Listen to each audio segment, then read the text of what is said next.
Diese Bilder, liebe Freundinnen und Freunde, haben sich in unsere Köpfe eingebracht. Und jede Regierung, Krankenlager der Kurdinnen und Kurden befreit wurden, freigelassen wurden von Erdogan und seinen Herrschern.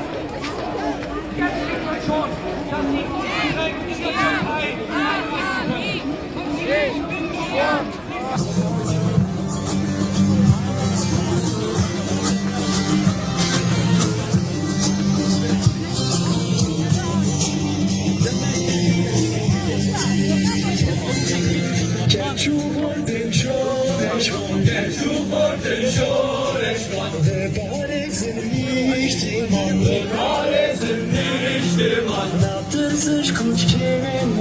Nazım sich kuçke hovan em